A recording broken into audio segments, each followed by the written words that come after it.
So takupinda mudare redu remachinda. Ndoda kutenda vanati zviendeke pazvese. Tina mabledza. Amen mabledza. Aripo mabledza. Abuda. Aripo mabledza. Ndianonzi mabledza. Patoti mabledza. Oh, ndipana wangu yeye mabledza. Kozoti Boss Frank. Varipo Boss Frank. Pamunoona production yedu yakanaka. Sound yakanaka. Ndi Boss Frank ndo vanotitira zvese wa. Thank you very much Frank. Vane team yako kozoti Tete vanobata zedu vanoti ma advertisers vane link rese vanoziva zve marketing vanonzi Tete Chipo. Thank you very much. He was there to welcome us all. Thank you very much. Tinotenda dare ndiro riri muda kwaziya here Mr. C. Pana ngaziya kuti boss ndiani murugesa boss ndiani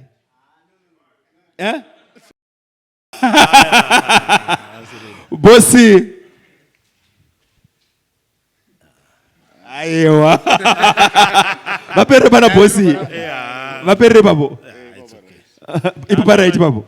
Thank you. So Bossi is Bossi. Bossi vakatanga kubelieve vision edu chitanga. So takatanga pataifunga zvidare machinda ndine mfana wangu Butiso. Simuka kamfana wakodi. But tisina zvikwanisiro, tisina anything. Tapataita ka episode kedu kakaita flop nofuka kani about 67 views nanasi. Kaka flopa. And then takazoona Bossi. Bossi, we sold an idea. This is what we want to do. We want to have a platform where varume panotaura zvinovanetsa because vakadzi vane zvakawanda. Duke and Slay, tea party, baby shower. We don't have all that. But we need a platform where we'll talk zvatinoda sevarume. So Bossi he bought into our vision. So you find pesa pato rekoda padare machinda. Zvinhu zvese zvatoshandisa ndi Bossi.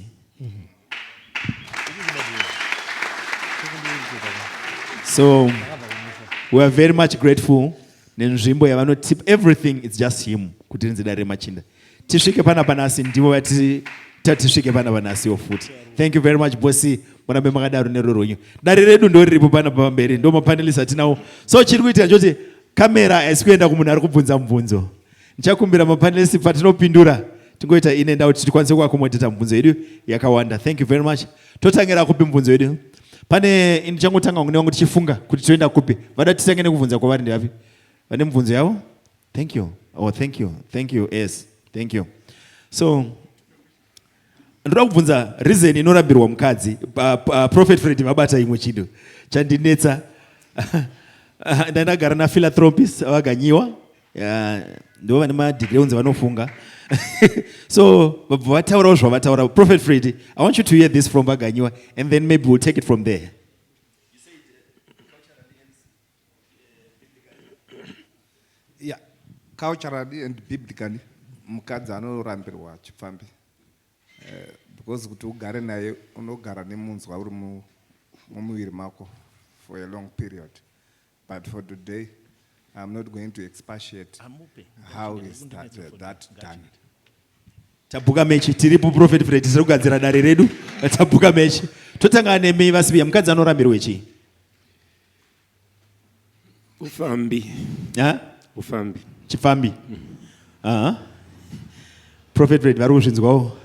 Vamarara mukadzi anorambirwa chi imi muri gweta? So apparently adultery is not a ground for divorce. Mirai, wait. Varume ndo zvamuri kufarira here kuti mukadzi anorohwa odzoka kupa.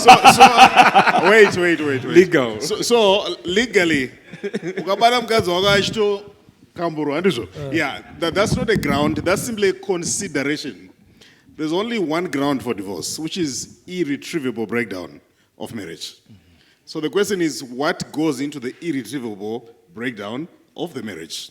So now you can now say there's adultery which I find incompatible with the continuation of a normal marriage relationship. But when our court says no adultery, no, that's actually an invalid ground. So for the record, adultery is not a legal ground for divorce.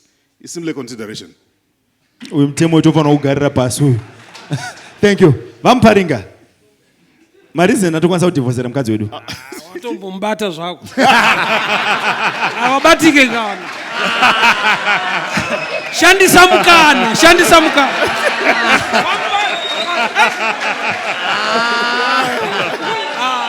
Shandisa mukadzi. Upombwe kawani. Thank you. Matichi vambaringa. Nati ishe upombwe kawani. Kawani. Watu mubata ngaende. Yeah. Mkamburi. No.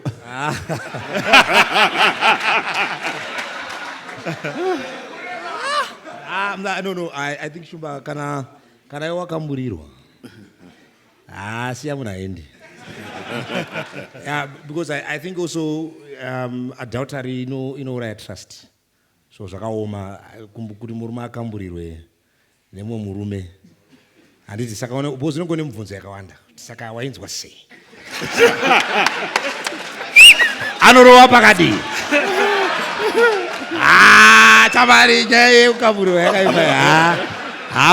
Can I do it? But you see, I think also for forgiveness, it's a gift that you can only bestow from God. If you are able to sustain that.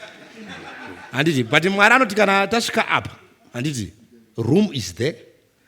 But you know, takagara one needs a kurambana cause. But ndaramba batuzopota aguru kuseri. But wapiwa exit point. Unofana kuchisarudza nawo kana wati inini ndinoregerera ndoenda mechireka kubvunza zvakawanda bhozi kana waregerera wadii waregerera zotanga kubvunza kuti saka chinorova sei chimunhu icho.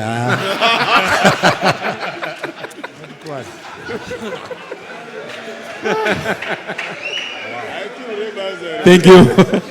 Professor. Okay, he's very much learned. He's a professor. Chiripo zvokudaro chikoro chacho. Share with us, Professor. Okay. So, number one, not all divorces are divorces, because not all marriages are marriages. So what may lead one person to divorce may not lead another person to divorce. I mean, gentlemen, warume wakakamburirwa dai vairamba vakadzi vavo, there will be very, very few men who live with their wives. Yes. So, for me, there are grounds that is highlighted, and I think Prophet Freddy was right on point, that we have a ground that comes in biblically. But there is a huge debate about that because there is a word that is used there called porneo. And that word porneo is for even pornography. It's the same word. Actually, this is where we get the word pornography from. Pornoros. Oh, okay? So, I mean, if you are to use that word porneo, it's not adultery. It's anything that has to do with sexual perversity. And again, which woman is not sexually perverse? And that's sexual perversity. So, it depends. Because actually, adultery ends an already dead marriage. That's what I can say. Yes.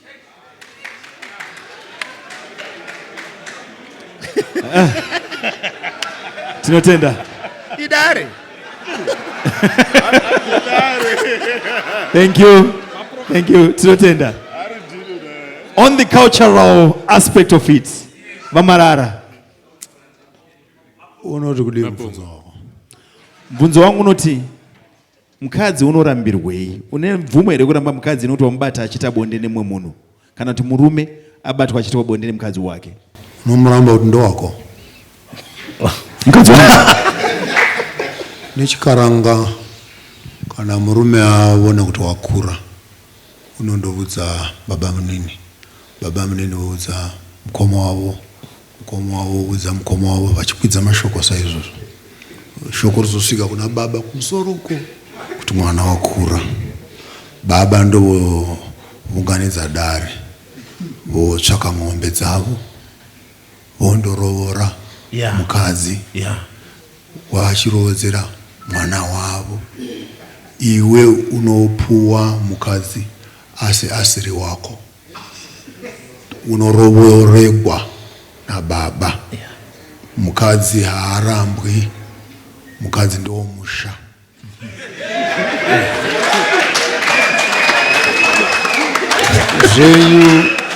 Zvenyu zvechirungu zvamadai kuwanza kuti ndindakamuroora, ndindakamushandira imari yangu, ndopakatoresheka ipapo. problem iyo yakatoitika nekuti baba wako murombo. Poverty. So ndikataka kuona kuchikaranga ngatisagadzirai culture nenyaya yekuti taita varombo. Tikada kuidzosera nyaya pa factory settings. Iwe saAbraham, sababa vaIsaac, ndiwo unotora mari yokundoroodza mwana wako. Mwana haana tendero kuti ungauya kwaari kuti ndoramba mukadzi nomurambo ndokwe. Handi wakauya pano wakatumbira nabamnini wako ukati ndai mundoudza ndikasvika shokoka. Kana uda pana kuchaita problem ka unedzosera musystem futi. Yotambwa nyaya zvakanaka. Chidero asi nekuti nyaya isi kurambana kwavanhu. Inyaya yevazukuru vedu vokwa mushanga vakuzoenda kundorerewa kwa yokera zvokuti your pleasure is the last thing that we worry about in cultural spaces. Your frustration is not our discussion. Posterity, continuity is what we represent here, I think.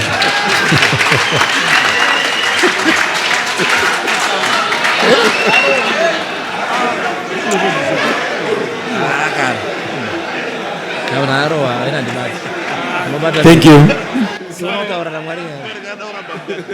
Thank you.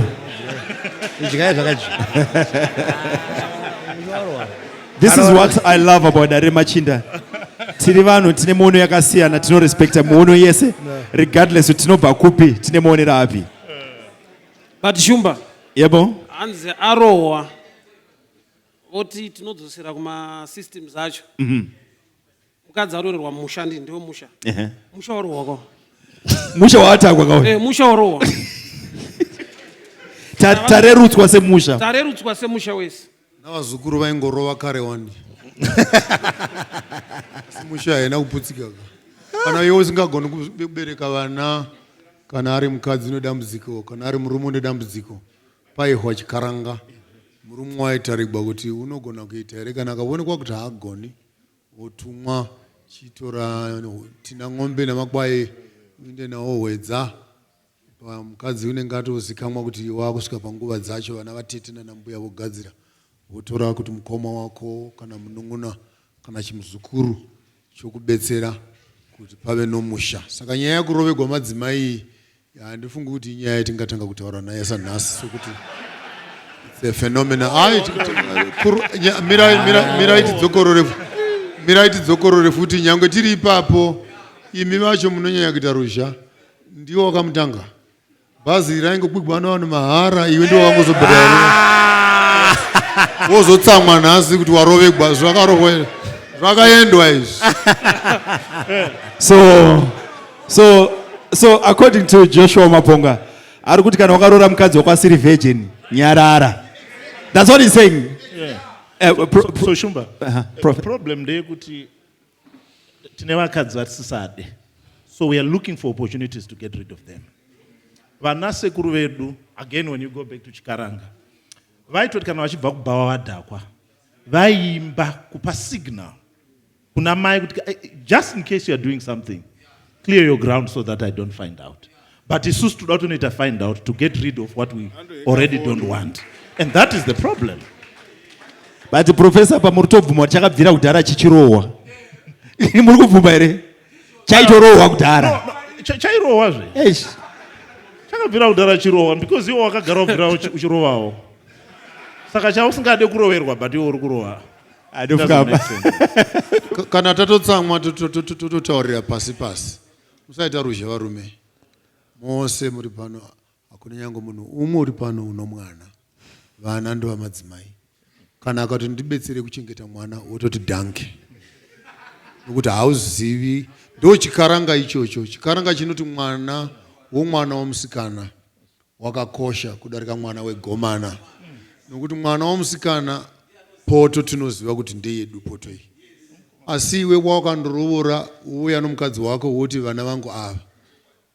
Tongovimba kuti kuda zvataugwa nomukadzi ndizvo. Saka kana watonzi tibetsere kuchengeta vana wototi danke.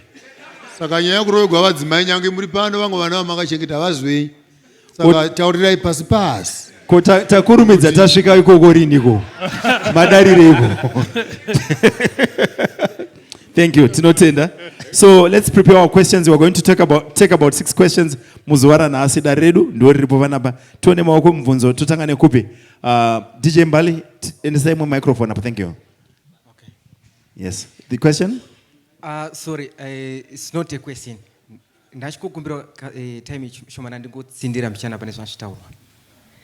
Ndachikukumbira kuti panyaya yedivorce, if we go biblical, Mwari haana kuti ukabata mukadzi achifeva murambe.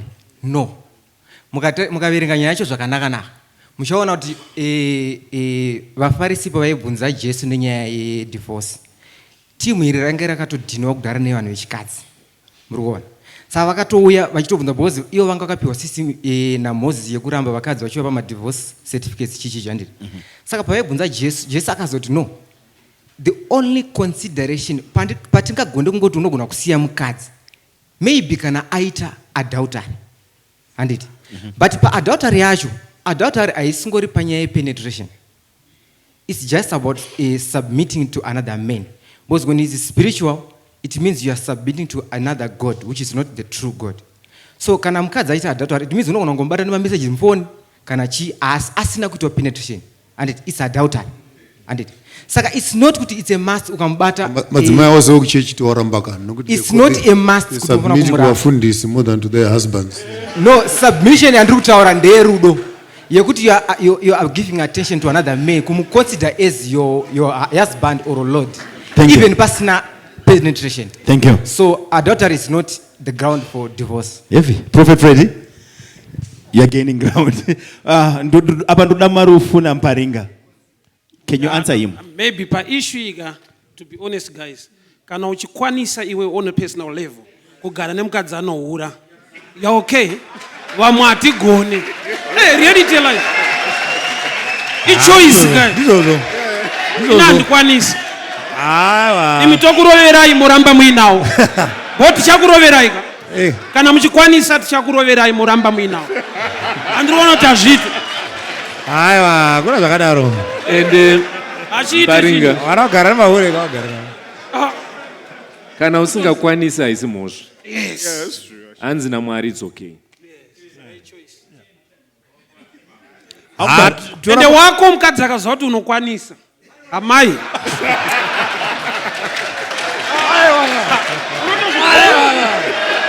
Unotozvigona. Shamari, inoza shumba teerera ka. Zvatiri kutaura ka ndezvekuti handiti. Thank you. Thank you. Zvatiri kukuudza ka. Izvi zvatiri kutaura iri isusu naSamparinga ndezvekuti pakukambura apa pano vanorowa baba. Samada kutaura, ini ndokuda kutaura. Kuna vamwe unogona kujoina zvigure baba. Saka unogona ngova mumasports asingaite saka hai haveno wakomana unotora paunoda. Dare ndirori.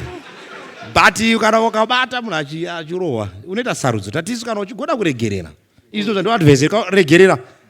But kazhinji madzimai anofunga kuti kuregerera uku kupusha. Because wakadzi, because they are emotional beings, havanyanyaite decision yoda kunorohwa nemumwe vasati vakutarisa. Because wakadzi havarohwe vachidzika. Prof. Confirm. Vanorohwa vachikwira. Varume ndio vanorohwa vachidzika. Varume vanobva pamukadzi wake achinorohwa maid kudzikawo. But mukadzi anorohwa achikwira. Even ukati hanze ko garden boy anenge achirohwa kupfuura iwewe. Kutokwira iko. Saka iwewe ukaona waroherwa uri kutotaura kunzi level rako rakadhakwa. Saka zvigure baba. Ini ndo saka unofanira kuweya nyaya yacho. Kana uine mweya waMwari. Ndosati forgiveness inofanira kunge iri gift yawapiwa naMwari. Kana wati waregerera, chireka kubvunza zvakawanda. Because trauma indira kuziva indakagara panapa I can't even I mean even a moment kuti ndimboimagine kuti izvozvi ndiri padare pana pane murume ari kutorohwa mukadzi wangu izvozvi chamari nondiuraya Nofa. nondiuraya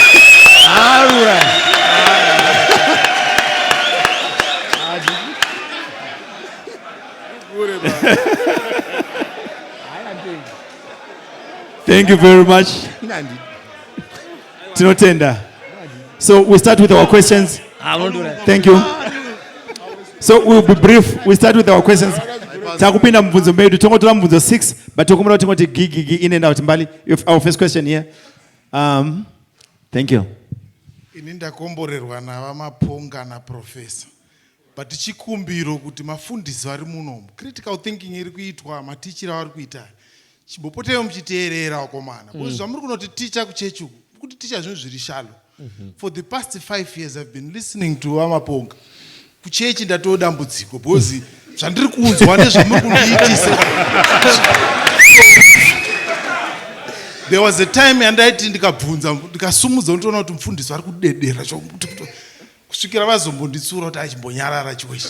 But ndo vanhu vatiri kunzwa critical thinking. Kuchechi kwedu mudhara vaguti vakasiya kuti men must think. But hapana aromboticha kana zvethinking zvacho. I've read 25 books about thinking. Navamaponga uchiwanzwa daily. So mafundisi vari muno endai munoverenga. Vatendi venyu muri kuona kuti kuchechi hakusina varume. Because teaching dzenyu ndedzechikadzi-kadzi. Varume havachauya vanongodownloada vosiyana nazvo regeza kuuya ikoko. Thank you very much. Tinotenda mgoma neobservation yenyu. Totenda nekudzidzisa kwenyu. Thank you.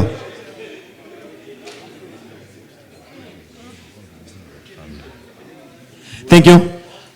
Question ngatipe vidare vedu zvekufunga tivape zvekutaura. Thank you very much. Maskatidari. Ini ndine mubvunzo. Patinombonzwa vakadzi vanenge vachikamburwa zvinonzi mukadzi haakamburwe nemunhu waasiri emotionally attached to. Zvino kana mukadzi wako iwewe anokamburwa ari emotionally attached to another man, it basically means to me she is emotionally checked out from me. And ndinozomukwanisa kuti ndimuregerere sei kana iye atoo emotionally attached elsewhere. Aita move on there. She is emotionally detached from me. Physically ndinayo mumba, but emotionally haasisimo. Panofamba sei ipapo naidani? Totanga nememba Marara. Thank you. Mifunzo yakadere handigoni kuipindura.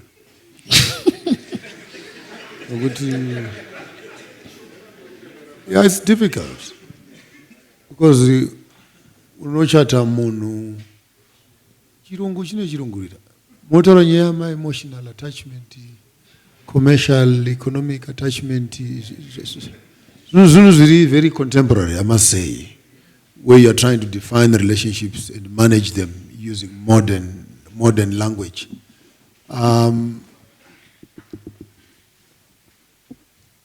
Let me take you to Kenya, in a tribe they call the Maasai.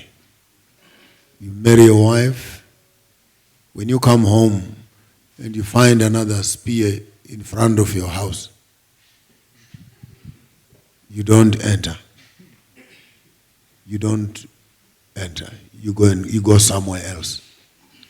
Because in that culture, they have a permissive principle of multiple fertilization. I'm telling you cultural studies, which could be similar. Right now we are debating as coconut Zimbabweans who are battling with Eurocentric ideologies of how to interpret our ethnographical survival. checking out of a woman is checked out. I would not be able to answer that. Maybe that's the best answer I can give. I can't answer that, honestly speaking. But for what it is worth, marriages are not physical. They are not just... A woman does not marry a man. Shame on you if you were married by a woman. Your woman marries an estate. So that even in the event of your death, your brother must still have access. Thank you. Thank you. Round of applause for Maponga. Siyabonga. Mdzidzi vakadzidza professor. Mungadere kugarwa naka imi mafa. Is it fair kwamuri? Bani vari mwanda kugarwa naka ere? Mungadere kugarwa naka mafa? Definitely. Huh? Definitely. Definitely. Why would you not want? Okay. Because, look, if my young brother is going to inherit my wife after my death, what it means also is wealth remains in the family. Okay. The way my young brother looks at my son, it's not even my son, the way that he looks at his son, the way that he's going to take care of my wife, who is his wife. Nyahuma, ndokumbira kupopota man. Chikristu chakonzera chihure. Exactly. Handizivi kuti munohla kugara nhaka sei musiya madzimai achihura mumigwagwa nokuti havagagwi nhaka maKristu. Vana 5 baba vofa. Mukadzi reta joki murodi.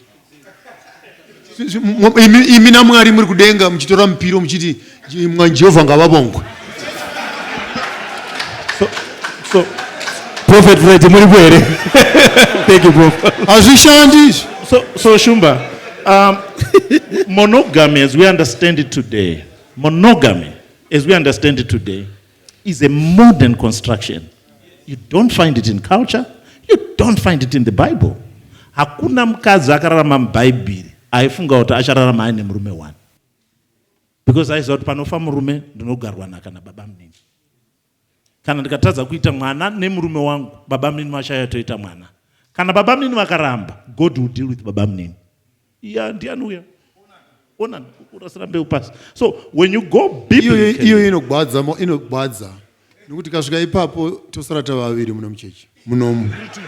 Nokuti nyaya iyoyo vari Kongo mukomana wakandifonera akati kwa hey Maponga midzimu yangu yandirasha. Ndikati hakuna munhu wakarasha nomudzimu yako wake. Famba mumapaki nomatoilet mawakazadza makondomu. Ndiwo wakarasa midzimu yako yenyu. Right.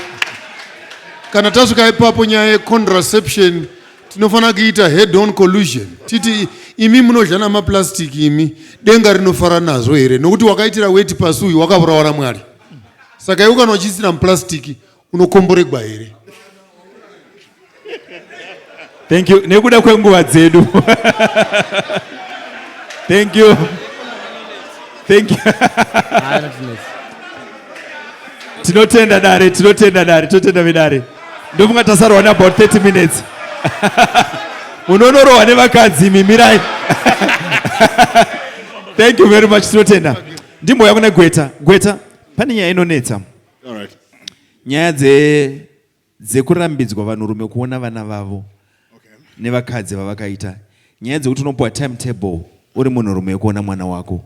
What does the law say about that? Sevanhurume, maybe tinotya kuenda kumakotsi, uzonzi watorwa mwana, wakumupiwa mwana Friday, Saturday, and then odzokera Sunday. We need to be protected. Vana ndeve. So unfortunately, kana wakarora chigure.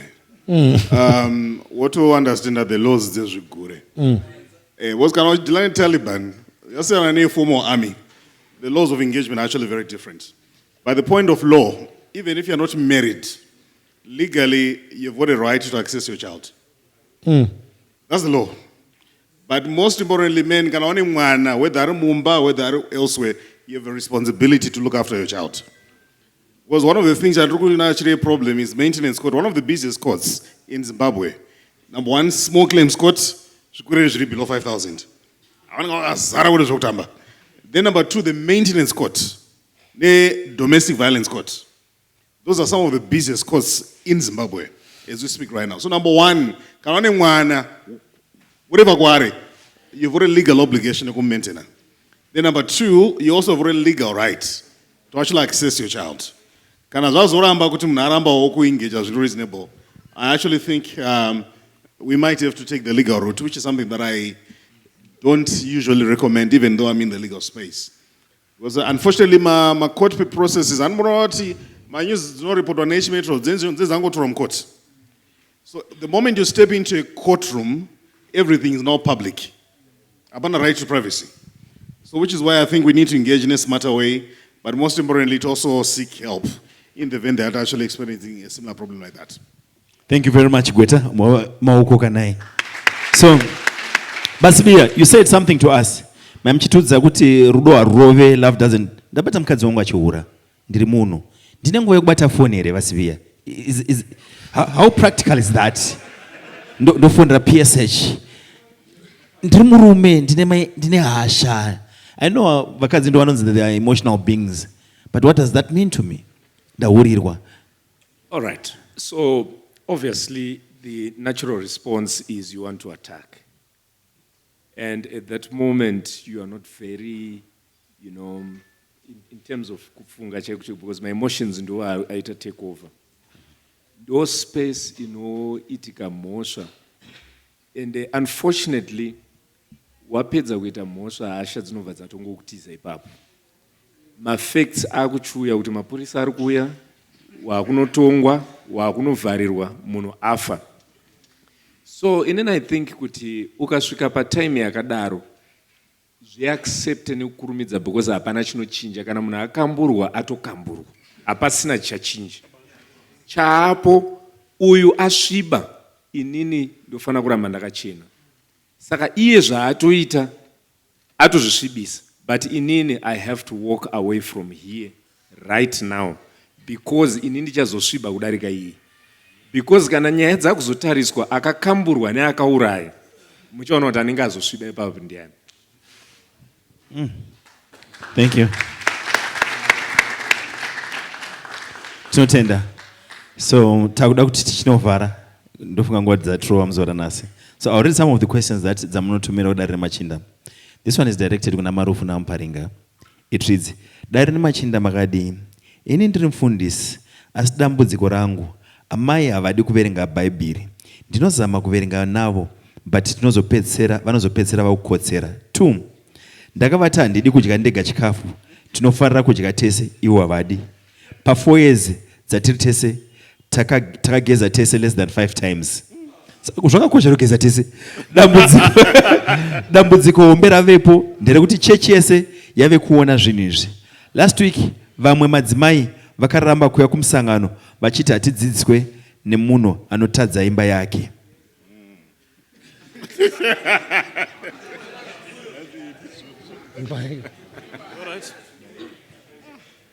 Yeah, so I see challenge in Murumoyo. Actually, I see challenge hombe. Mukadzi afarira kuverenga Bhaibheri, iye anofarira kuverenga Bhaibheri. It's a petty issue. Iye mukadzi ane zvaanofarira zvezivo kuti hauzvifariri. Mukalaina zvausingafariri kadifference ikagona kuti uyu ave murume, uyu ave mukadzi. Especially kana ndiri mufundisi, mukadzi wangu haana calling. Ama mufundisi, mukadzi wangu inini akaroorwa nemufundisi asi. Hazvisi transmitted. Aiwa, hazvidaro. But many a times, vashomawo, it's prophet and prophetess. Yeah, vanozodaro havo vanodaro, but spiritual gifts are not sexually transmitted. Yes, kana mukadzi wangu haana calling iyoyo kuswera kuBhaibheri naye ane zvaanodawo zvausingaite. Kadifference kenyu kanotoita kuti imba yenyu ifunction mushe, but rine positive nenegative. Noti patobuda moto. So kadifference ikaka kanocreate kamwe kavibe murelationship. Ungade mukadzi anofarira zvaunoda kubhora mune murume Messi, Ronaldo Messi namadam. Moenda kune imwe program mukadzi wako atiri kumberi. Unoziva kuti hasisiri mukadzi mufesi wangu. Hey, it must be different.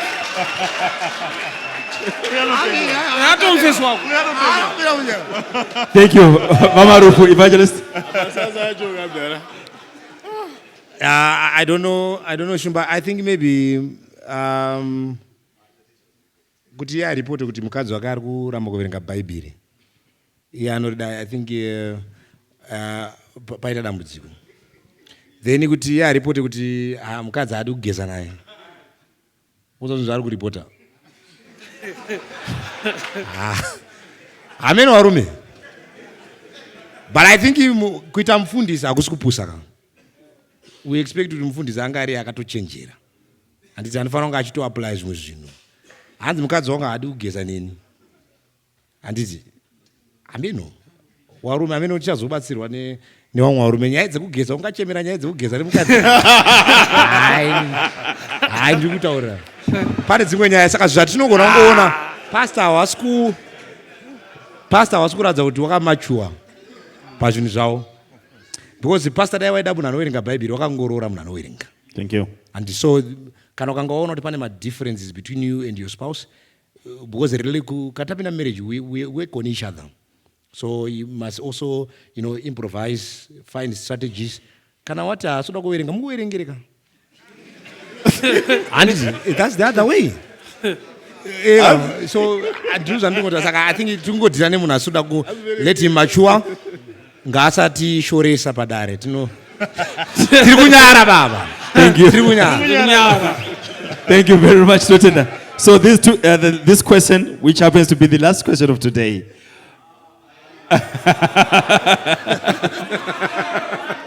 It goes to Marara na Professor. Minoti, vedare, ndakarora mukadzi wangu achita zvematare. Tichiri mukomana nemusikana akandiudza kuti anogara matare. Ndakabvunzawo hama neshamwari dzepedyo ndisati ndapinda muwanano. Vakanditi zviriko, midzimu iriko. Unongomusiya oita matare kumusha kwavo, iwewe hauende. Takarorana zvakanaka, tikagara tese. Aingoti kana ava kuenda kuhama dzake, ndaingoti endai henyu. 8 years after marriage, things have changed. Matare ava kuda kuitirwa pamba pangu. Ava kuda kusuma vakuru vake pamba pangu. Vana vangu vari exposed to this zvematare. Izvi ndakati hazviite. Iye ari kuti ndava kumurwisa. You start, Bishop. Unoreve nhema. Unoreve nhema. Kana uchirovora munhu namatare, haungomurovori, unotokumbira kunana sekuru vacho. Unotokumbigwa munhu wacho iye kuti nokuti unomudii kana iye ane dare rasekuru ari mudzimai. Unoona kuti pane ngozi, unogona kuroha kana zvakwidza. Saka unotova munhu kuti unokumbigwa poihwa zvirango zvinofanira kuihwa saizvozvo kuti uchashandira pako kana kuti uchashandira kwake kana kuti uchamuvakira dumba rake paimba pako paanoshanda nokuti haazi wako oga kana ari munhu akasenga nyaya dzakadero. Saka kana akambotovudziwa mberi samawira andinoita kuti wakambotovudziwa, maybe havana kumudzidzisa zvakanaka kuti kana izvi zvaakuitika zvinofanira kuitirwa sei. Unofanira kudzokera back to the drawing board andobvunza kuti pasoro yakatora iyi wakakweva danda namashazhu aro ngaavone kuti odii, but ngaasatiitira rusha. Waiziva kuti nini handi makomani mezvivindi kai mukanzwa kuti uyu une midzimu kwani ndinoda kundopinda ipapo. Pinda right one.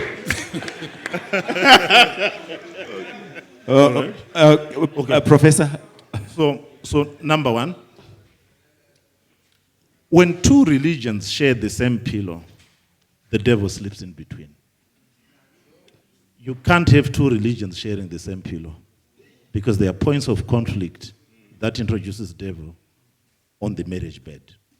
So that's number one. Number two, the issue here is not about also a religious aspect because I asked mzimu through and through. Mudzimu kana sekuru vasvika anditi. So the issue as I see it here, it's an issue of power and control. And already he's dealing with the things that are beyond his confines, his areas of authority as a husband. These are spiritual matters. Saka, I would say, waita mutete panyaya regai mai vauye vaitire matare pamba vapedza matare moita yenyu baba mushendera mberi. Otherwise you destroy your marriage over a temporal thing. Pavari kuita matare vari kuita maminutes mangani ngavaite matare and then you go on. It's about power and control. Unless he's saying he is not in power and control over his wife on the bigger things of life. Spirituality, I think it's small. Oh, he shares a different religion. Yeah. Thank you. Vampareke makati chini nevanoita matare. Apa unenge watora vanhu vairi. Bozi ihomwe ka. Timu riri muhomwe muri nenyaya dzaro.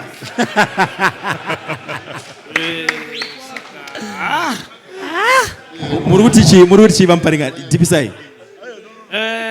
Chiri spiritual chiri pari. Whether ndisekuru vanosvika pari. Zvinoitwa nasekuru zvevarume ndo zvinouya paari. Chinhu chanacho chiri very tough. Chiri very tough because murume spirit pari yemurume inenge iri jealous. Ane maissues akawandisa ari spiritual anataka upenyu hwake. Tomboti ndiye chikadzi. Wakutorwa vanhu 2 in 1.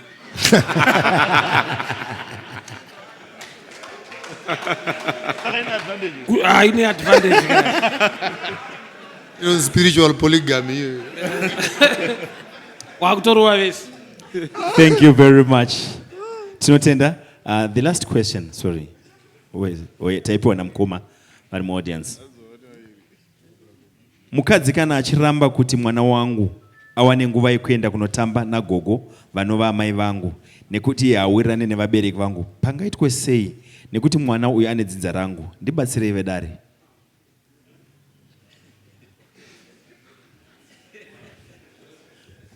That's a pending divorce. Mukadzi benzi ndiye unotoshara pakati pamai vako neni. Yo benzi iroro. Kuti andingagari namai vangu 40 years. Ndosangana newe 2 weeks. Undoudza kuti mai vangu vanoroya, mai vangu ibenzi. Iwe kwaunobva ndingarasha hama dzangu ndichirashiswa newe. Uyu muchato uyu watova pamucheto uyu. Uri pa pending.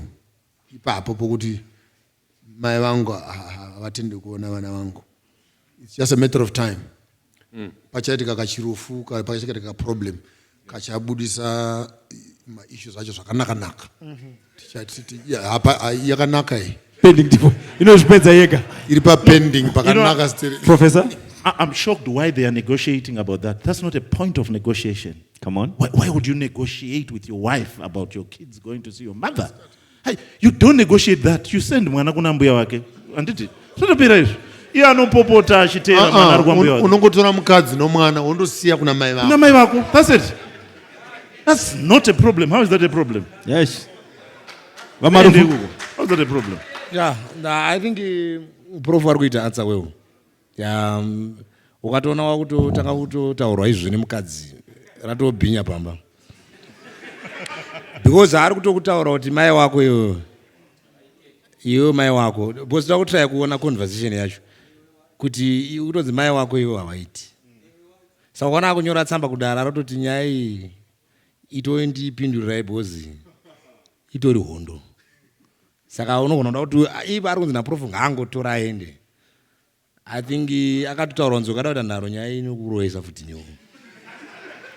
Because mukadzi uyu akatotaura kuti amai wako handiri kuwaona, saka atori nebhinya mumba. Ukaona murume akunyora kuti varume varume hama ndoita sei. But I think at this point, na Bishop Maponga, at this point now, marriage iri kuenda panguva yakaoma. Ukatoona wani mukadzi akadai, so probably kana asati atraya zvechimbabvu ichi, because ndo the only way for a man. Ngotora wana unowasiya kwamai. Hanzi mvocha but ukaisa mukadzi wacho, be ready futi uzodi because iri ragara ritori bhinya. Be ready uzofonera unzi kuno kuzviri kudi ndo wakatogarwa matunduru. Vade kuimisana kuripo. So I think the safest way kungotora wana wako wonowasiya kwamai, then you deal with what follows up. But kana mukadzi ati ari kupinda nedhudhu wotogadzirira because pacharowa munhu. But ndofunga quickest way kumusikiza uchitaura nyaya yeDNA kuti une shuwa here kuti because marambiro ari kuita kuti mwana aende kwamai vangu. Ndofunga una vamwe amai ngatimboenda kwaTinashe. Ukasumudza chikwaTinashe iwake up call. Anoziva kuti wato too serious. Ende une machances ekunosvika ukatonorowa 0%. Ukatozobuda machena nehasha idzi. Iye chinomupa kuramba paizvano. Thank you. Akadzi unotamba nawe. Pamwe ane reason itori behind zvatiri kufunga zviri general izvi. Hakusiriko kwambuya wake. Varume vanochema musadaro. Tinotenda Gweta. You want the law or general? Legally. Do it both. Legally, we're going to have a case up. But I think pretty much the moment you start engaging on such a conversation, you're literally engaging with the terrorist. Yeah, because don't Munanota come between you and your biological mother. You are 9 months, ukunvoya 2 weeks or so. Wakutokangana wako wakayangwa 9 months. I know, but let's be honest. Because one of the problems I think Prof, you're talking about this. You know, suspend our brains zedu. Can't my marriages. You know, the marriage, and the reason why people say cows came home, and I think I've made these points. But when your cows came home, they need to understand what that means. Cows came home, it means my rights man will actually exist. yaemba yako iwewe. The moment as a man you fail to lead your own home, you lose what it means to be a man. So I wonder in the name of I love you, my sweetheart. No. Can I destroy a relationship with your mother? They are no longer a sweetheart. They are now a nuisance. And no, because we need to face it. So I'm still on a prof. The majority of the times we're giving up our power, trying to negotiate on non-negotiables. Because honestly, how on earth do you say Mayago and Fariri? At what point do we even engage at that level to say Mayago and Fariri is who? Because majority of the times, Twitter, where our spouses are stored and I don't like it. Something is coming from your home and so forth. So I think it's a terrorism situation. Be firm. Thank you. That's it. Apostle? That's right. I think biggest challenge, the problem in Murumo. Mu marriage, mune ma negotiables, mune ma non-negotiables. Kune zvinhu zvatisinga discuss. Yeah. Mbereko wangu handingarase mandakabuda nekuda kwepandinopinda.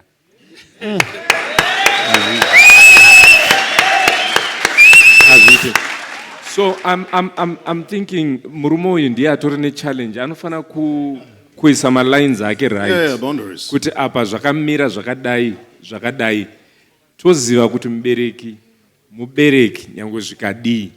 So yeah, I think murume ndiye anofana kuisa because sometimes but sometimes tinofunga kuti kuva too soft nemadzimai kuita kuti vatifarire but mudzimai ari kuda murume. Saka the moment yatinoita too soft mudzimai opedzisira atonoti newo utori mukadziwo akuchizotsvaga murume manje anozokambura manje because ari kuda murume. Chingochani muri kuita chingochani mudzodzo. Yes, that's powerful. Wow, maoko vedare. Thank you very much. So nguva dzedu ndo dzinenge dzatifambei. We're going to chakumbira nuggets. 2 minutes nuggets. Mfano wangu Butisi wangoda kuita something tonzwa kuna honorable Ganyiwa and then muchitigadzira ma 2 minutes nuggets amatigadzira. What chimfano wangu? Thank you. Sorry kuzowedzera after vakuru vambotaura ndine urombo and anchifana wange ndiri ndatanga. But chandofunga mudzimai uyu ane nyaya iri kutaurwa iyi. Mufesi uyu akajaidza mukadzi wake. Anditi pane mutemo inoda kuiswa marriage changotanga. Hazvizoite kuti kana mwambofamba wozoda kutanga kutaura kuti aiwa ndiri baba zvinonzwai. Ende mukutarisa mufesi uyu maonera ndiri kuita ane zvinhu zvaakataurira mukadzi wake mukuspakwa about mubereki wake about mai wake. Ende zvinhu izvozvo ndo zvaari kusafira ende hana chaanokwanisa kutoita ndosana ari kutochema kudai.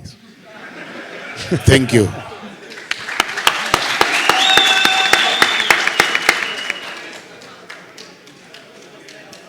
Anyway, it's a sad story to hear, but chokwadi ndechokuti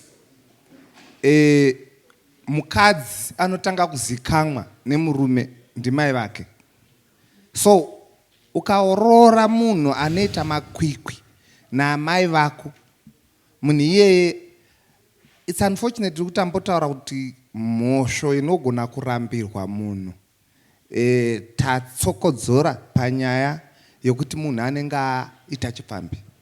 But tichida kutaura chokwadi izvozvi zvinogona kurambirwa munhu. Inyaya dzatisingatauri. It is so pity to an extent that vamwe ana mai vakatengesa nzungu kuti tiende kumauniversity. Ndondosangana nemhenya pauniversity. Then all of a sudden you did it another old woman ari kwagutuku. It does not make sense. So indofunga kuti inini ndinenge ndinoda kupaka mhosva kune mafundisi, sorry to say that. Zvinenge kumachechi kana mubvunzo yo ukauya tinenge tinonzi yedzai kuona kuti unganegotiata zvakadini mudzimai wako kuti muone common ground. Tinoda kunegotiata ndiwane common ground nemunhu ari kupumha mai vangu uroi nekurambidza kuti vandoona aone zvibereko zvangu. Hakuna munhu anoda kukura asingashuviri kuzoona zvibereko zvevana vake. Saka ukaona munhu akadero inini ukauya ndikakupa advice kuseri pasiri paplatform panapa ndongotiendesa munhu.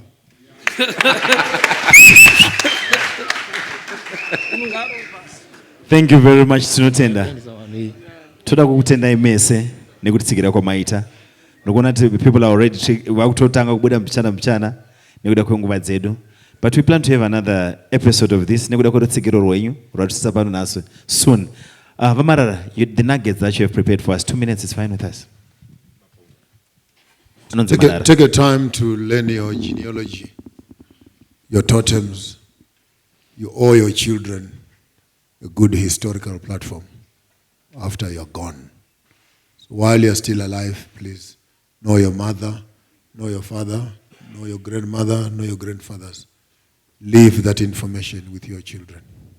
You owe your children continuity in terms of knowledge. I thank you. Professor. Okay, I'll highlight 3 points on issues of growth as a man, to grow from being a boy to a man. I think the first thing that we have to do is, boys love watching television. Men must always have a vision. So always have a vision as a man. A vision for yourself, a vision for your family, a vision for all that fall under your kingdom. Boys watch television, men their vision. Number 2, boys love sweets, men eat their sweat. When you're a man, sweat before eating sweets. And teach this principle of hard work so that your children and all that come under your kingdom learn to eat from their sweat. It's a danger when we are always eating sweets without sweat.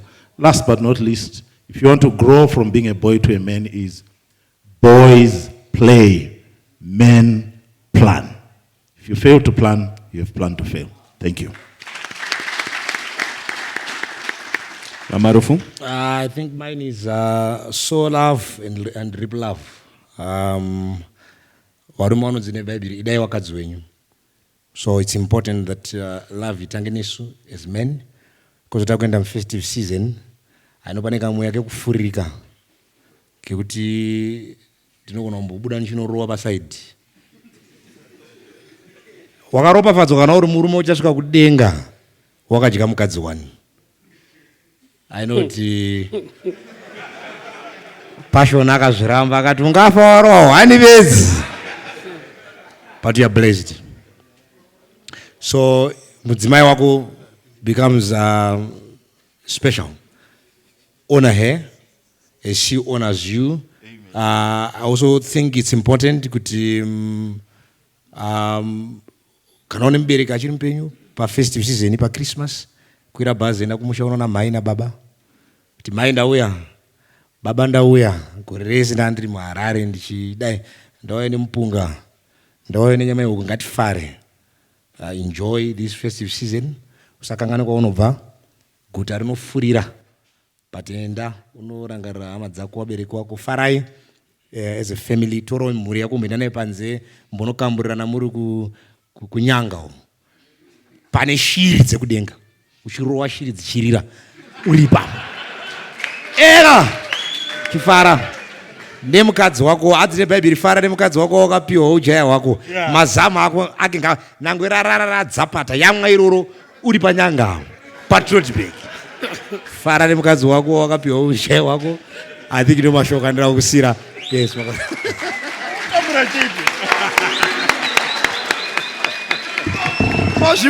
zvimwe mataura akazvakanaka zvekukambura ndozvatovhara nazvo. Thank you. Vamparinga. Right. Chimwe chandakaona marriage ari kunodzidzana sevarume. Zivai chokwadi chekuti iwewe ndiwe unodana nemukadzi wako. Hama dzako dzinomuda nokuti anodanana newe. Okay. So vane level yezvavanotarisira zvakasiyana nezvako. Hapasi pese pekuti mukatadzirana unosheya nehama because vane nyaya dzavasingagoni kuregerera dzaunokwanisa iwe uri mukati. Saka ukaregerera vanozokubvunza kuti wakatoregerera munhu akakubhaizira nyaya iyi. Remember kuti avadanane naye vanomuda nokuti anodanana newe. Learn to balance my judgments nekufunga kwevanhu vari panze newe uri mukati. Thank you. Gweta, Marara zvekare. All right. I want to encourage all of us men. Let's be careful about Chinchon's pressure. I see most of us drive a Raptor. I see most of us drive a Raptor. I see most of us drive a Land Cruiser. Live within your means. That's right. Live within your means. Gara the correct Glen. Glen aga wanda Marara, gentlemen. Ugata naro no pensero Glen Forest. Are you with me? Then Mahaya aga wanda as well, Marare. And I go high, in Mariago. Ugata naro no high BP. So one of the things that I've experienced as a lawyer is majority of the times I get to meet people in their nonsense. And did not respect them and for quote rent. Chirogans marry and did not respect in a way. It means Rogara the wrong suburb. Yeah. Kana Mariago housing allowance $200 per salary. That's giving you a message as to where you're supposed to stay. Chadura Ravarumum in narrow, ne pressure, they're useless. It's good to be ambitious, it's good to dream, but be real. Be real. Without praying first. The moment you have to speak in tongues before sending one, that's a wrong school. The moment you are making rent a prayer point, that means you got a wrong area. Wrong area. I did a case, one couple, sorry.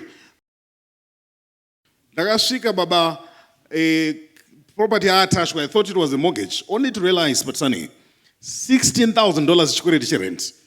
Then I asked, $2,000 the Lord will provide. If I come 4,000, yeah, enough. You come 8,000, no weapon formed against me shall prosper. You come 10,000. So men, are you with me? Yeah. Men, the purpose of coming to these places is inspiration, but don't be under pressure. Don't be under pressure. One of the reasons why men are dying early, majority of the times, ukataza kondolazi mai vako. Uchaswa pressure yekundorama life ya aru dreamer. Elsewhere, time is yakwana. And that's why we're losing a lot of men. Number one, ango shoot a BP, ango hit a heart attack from nowhere. Majority of these problems we can contain. So that's what I want to encourage you. Fama ni moto ya wasinga di pray ya kusafuel. Fama ni moto ya kana time ya service ya kwana. Unongo yedisa garage. Not to proclaim Bible verses. The Lord will provide. Ukaona wakuna matter moto ya kwesa accident ule problem iwewe. Ndo basa comprehensive cover. So as men, let us remind each other to be real. I like what Bishop was talking about. Imi apana chinu chakanaka sokumuka ne life is not pressure.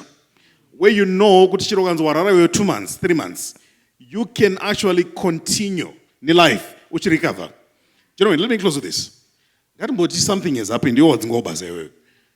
How many months can you go with what you already have now?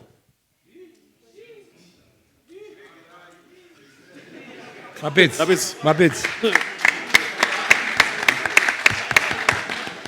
Thank you. Apostle Sibiya. Thank you, Phathisani. I think in Zgurekuti Father, Runungoreva source, the only person who really qualifies to be called Father is God. Asi iye akatipa msenze ketu sevarume kuti mimi chindimirira ise madzibaba panyika. Patiri kuenda kwatiri kuenda, ngatiende tichiziva kuti we must be a true representation of the Father in heaven. Abeds. Oh, thank you. Thank you very much. Akusi kuti makapusa kuya kwa maita mzwara nasi. Akusi kuti amuna zvokuita kuya kwa maita mzwara nasi. Ideas shared, my ideas anoita teseti budirire. Thank you very much for coming. Thank you for coming.